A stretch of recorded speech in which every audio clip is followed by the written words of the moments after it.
Welcome to జనం మాట. నేను మీ చంద్ర. రాష్ట్రంలో ఎన్నికలకు సన్నిద్ధమవుతున్న రాజకీయ పార్టీలు, మరి రాజకీయ పార్టీలు మాత్రం ఎన్నికలకు సన్నిద్ధమవుతున్నారా అంటే కాదు. ఓటర్లు సైతం ఎప్పుడెప్పుడు ఎన్నికలు వస్తాయో, ఎప్పుడెప్పుడు తమకు నచ్చిన పార్టీని గెలిపించుకుందామా అన్న విధంగా ఉంది. అయితే ఈరోజు మనం చర్చించుకుంటున్నట్లయితే నచ్చిన పార్టీ ఏదంటే సంక్షేమం ఎవరికైతే అందిందో వాళ్ళందరూ సంక్షేమ పాలన రావాలి, మరి సంక్షేమంతో పాటు అభివృద్ధి పాలన రావాలంటే జగన్మోహన్ రెడ్డి గారి ప్రభుత్వం అయితే ఇచ్చిన మాట ప్రకారం అన్ని హామీలు నెరవేర్చింది. జగన్మోహన్ రెడ్డి గారి ప్రభుత్వం అయితే బాగుంటుంది అనుకున్నారు. మరి టీడీపీ జనసేన పొత్తుతో వస్తుంది కదా, మరి ఆ పార్టీల గురించి ఏంటి అంటే టీడీపీ జనసేన 2014 ఎన్నికలప్పుడు కలిసి వచ్చే 600 హామీలు ఇచ్చే 600 హామీల్లో కనీసం 60 కాదు కదా, 6 హామీలు కూడా నిలబెట్టుకోలేకపోయి మళ్ళీ ఆ పార్టీ ఎందుకు అనే ప్రశ్న కూడా వేసుకుంటున్నట్టు మనకు తెలుస్తుంది. మరి వాళ్ళు నిజంగానే ఆ ప్రశ్న వేసుకుంటున్నారా? వైసీపీ నాయకులు ప్రచారం చేస్తున్నారు ఆ విధంగా అంటే పేద ప్రజలకు ఎవరైతే సంక్షేమం అందించారో వాళ్ళు కావాలని పేద ప్రజలు కోరుకుంటారు, ఓటర్లు కూడా కోరుకుంటారు. ఈరోజు ఎన్నికల కమిషన్ రాష్ట్రంలో ఉన్న ఓటర్ల జాబితా లిస్టును కూడా వదిలింది.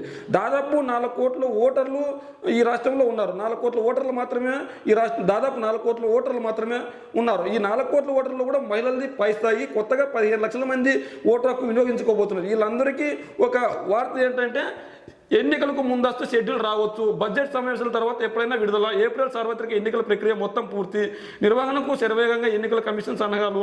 కేంద్రం విషయానికి వస్తే రామమందిరం నుంచి ప్రజల దృష్టి మరలిపోకముందే ఎన్నికలకు భారతీయ జనతా పార్టీ యోచన. ఫిబ్రవరి మార్చిలో దేశవ్యాప్తంగా పర్యటించిన ప్రధాని మోదీ. మనం ఇక్కడ చూసుకున్నట్లే ఎన్నికలకు ముందస్తు షెడ్యూల్ అంటే ఏప్రిల్లో ఎన్నికలు ఉంటాయి, ఏప్రిల్ 16 లేదా 20 తేదీ ఎన్నికలు ఉండే అవకాశం ఉందని ఒక విశ్వసనీయ వర్గాల నుంచి సమాచారం. అయితే అది ఎంతవరకు నిజం, ఎంతవరకు అబద్ధం అనేది మనం చూసుకున్నట్లయితే ఖచ్చితంగా ఎన్నికలకు ముందస్తు షెడ్యూల్ అయితే రానున్నది. ఏదైతే ఏప్రిల్లోనే సార్వత్రిక ఎన్నికల ప్రక్రియ మొత్తం పూర్తవుతుంది. బడ్జెట్ సమావేశాల తర్వాత ఎప్పుడైనా విడుదల చేయవచ్చు. అంటే బడ్జెట్ సమావేశాలు రానున్న రోజుల్లో ఉన్న బడ్జెట్ సమావేశాలు పూర్తయిన తర్వాత ఎప్పుడైనా ఎన్నికల నోటిఫికేషన్ వచ్చే అవకాశం ఉంది. అంటే ఎన్నికల నోటిఫికేషన్ ఏ రోజు నుంచి ఏ రోజు వరకు ఎన్నికల తేదీలు ఉంటాయి, మరి ఏ రోజు నామినేషన్లు వేస్తారు, ఏ రోజు నామినేషన్ ఉపసంహరణ ఉంటుంది, ఏ రోజు క్యాండిడేట్లను ప్రకటిస్తారు, మొత్తం ఇవన్నీ చర్చల్లోకి వస్తాయి అనమాట. మరి బలాబలాల విషయానికి వస్తే ఇక్కడ ఏపీ విషయానికి వస్తే ఇక్కడ వైఎస్ఆర్ కాంగ్రెస్ పార్టీ మరొకసారి సింగిల్గానే వస్తుంది అని చెప్తున్నారు. అంతేకాదు సింహం సింగిల్గా వస్తుంది, జగన్ కూడా సింగిల్గానే వస్తారు, జగన్ సింహంతో పోలుస్తున్నారు. మరి ప్రధాన ప్రతిపక్ష పార్టీలు అన్ని ఏకమే వచ్చినా కూడా జగన్మోహన్ రెడ్డి గారిని ఓడించే ఉద్దేశం లేదని కూడా చెప్తున్నారు. మరి వైఎస్ఆర్ కాంగ్రెస్ పార్టీలు ఎన్నికలు ఎప్పుడెప్పుడు వస్తాయని చూస్తున్నాము, ఎందుకంటే మేము అభ్యర్థులను కూడా రెడీ చేసుకుని బరిలో దింపుతున్నాము అని చెప్తున్నారు. మేము వైఎస్ఆర్ కాంగ్రెస్ పార్టీ అంటే ఒక కులాందో ఒక సామాజిక వర్గాందో కాదు, పేద బడుగు బలిగిన వర్గాలు వైఎస్ఆర్ కాంగ్రెస్ పార్టీ.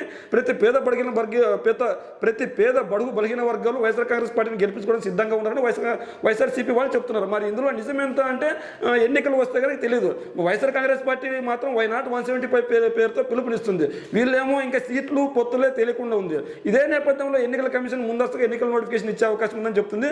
అయితే మ్యాక్సిమం ఏపీ అక్షర కోణంలో చూసుకున్నట్లయితే ఏపీ ఏ అక్షరం ఉంటుంది కాబట్టి ఖచ్చితంగా ఈ దేశం పార్లమెంట్ ఎన్నికలు జరిగేటప్పుడు అక్షరమాలంలో తీసుకుంటే ఏపీ మొదటి విడతలో జరిగే అవకాశం ఉంటుంది అనమాట. మొదటి విడతలో జరిగే అవకాశం ఉందంటే గత ఎన్నికల్లో ఏప్రిల్లోనే, అంటే 2019 ఎన్నికలు దాదాపు ఏప్రిల్లోనే జరిగాయి. ఏప్రిల్లోనే ఎన్నికలు జరిగాయి కాబట్టి ఇప్పుడు కూడా ఇంచుమించు 1-2 రోజులు అటు ఇటు కావచ్చు, కానీ ఖచ్చితంగా ఏప్రిల్లోనే ఎన్నికలకు వెళ్ళే అవకాశం ఉంది. మరి ఎన్నికలకు వెళ్ళిన సమయంలో వైఎస్ఆర్ కాంగ్రెస్ పార్టీ గెలుస్తుందా, టీడీపీ గెలుస్తుందా? మీ కామెంట్ రూపంలో తెలియజేయండి.